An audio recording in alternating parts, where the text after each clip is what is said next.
And of course, with me in studio, the fabulous Jeff Abramovich. Before anything else, you prepared for us, obviously. A little clip of some of the events. Of some of the events that which happened this week.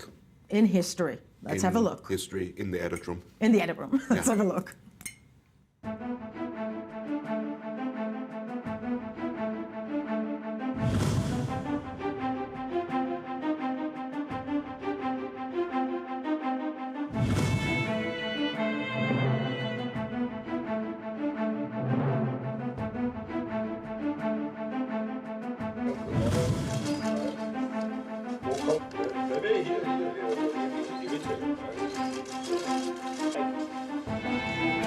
As to make clear expression.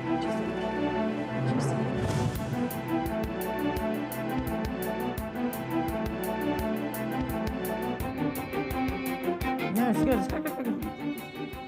And with me in studio, Jeff. What would be the highlight of this week in history for you? Well, of course, it's personal, idiosyncratic, but I think it was the time the brother was bound and gagged and they chained him to a chair. One day, Jeff, you and I will sing certain things. Yeah, go ahead. A day far in the future. And I do history, this is the future. I'm talking about the Chicago 7 or Chicago 8 trial. The anniversary of the verdict was when they were found guilty of conspiracy to incite a riot. Now, the thing with the trial was, if people remember it today, it's because it was one of the most chaotic trials in legal history. You had 7 defendants of the counterculture, anti-war radicals, versus what I would say was Nixon's silent majority, the establishment. Abby Hoffman, one of the defendants, had shouting matches in Yiddish with the judge over who was the bigger disgrace to the Jews. The judge's name was Julius Hoffman. The woman I want to live up to, I got to tell you. The judge's name was Julius Hoffman.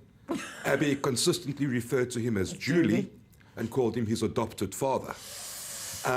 But the seriousness of the trial, without the comedy aside, is that the Nixon administration were going after their enemies. These guys they had been involved in the rioting at the Democratic Convention in Chicago. Nixon had promised law and order, and they were going to crack down on them. And they were going to crack down. They were all found guilty. 5 of the 7 were found guilty. They never served because the jury found the judge had been so hostile. And I think, it's amazing. Let me just say that it always amazes me that sometimes certain scenarios feel always as if history repeats itself. Suffice it to say. But you have a guest with us in studio. I have a guest who is going to talk about the other anniversary, which is also American history.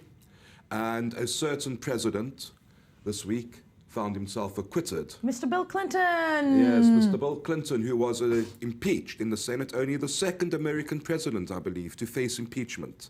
The second one? And like the first one, he was acquitted. And the professor can talk us through. And with us in studio, I'm very honored to introduce Professor Arnon Guest. He's a professor of American history at Tel Aviv University. My sister had the pleasure to study with him. And Professor, I want to ask you, though, not specifically about this case, because the fact that we have you in studio is quite remarkable. Do you think President Donald Trump will finish his term? I'm a historian, and the sages said that when the Second Temple was destroyed, prophecy was taken away from Israel and given to fools, to little children. So please don't put me in that category. No, definitely. Then let's talk about President Clinton. How much of a remarkable, I don't want to call it game changer, was that moment for that near impeachment? Look, the story of Clinton was very, very lucky. In one respect, he was a very popular president. I think he's an outstanding politician in the White House in the 20th century. And he was very, very lucky in one sense that the economy was fantastic. It was amazing. I was living in the States at the time. And I think that, there's an all-American saying that you don't kick a winner in the ass. And anybody would think that the impeachment trial of Clinton was a legal battle. It was not. It was a political battle. Right. And you have to remember the Senate and the House at that time was Democratic. And they were not going to see, you know, such a popular president go down. And the fact was that I think Nixon, Close. I was thinking They were saying that Clinton. No, I think about impeachment because Nixon avoided, you know, news that if he is going to be impeached and found guilty, then he would not get his presidential pension. And he was not a very well-to-do president, so he resigned in a hurry. But to me, Clinton is a tragedy. To me, it's a tragedy that the most able person in the presidency in the 20th century spent most of his time as president defending his record, you know, and trying to get away. But what happened was, I think the story of the intern that close to a dozen times had inappropriate relation, Clinton called it, and Clinton should know what he talks about because he has a doctorate from Yale in law, and just like his wife.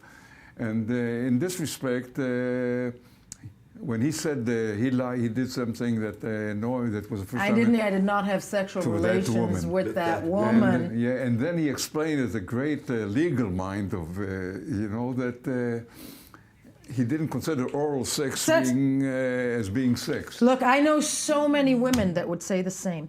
But we're going to leave it at that. You did not bring me a blue dress. We'll be right back.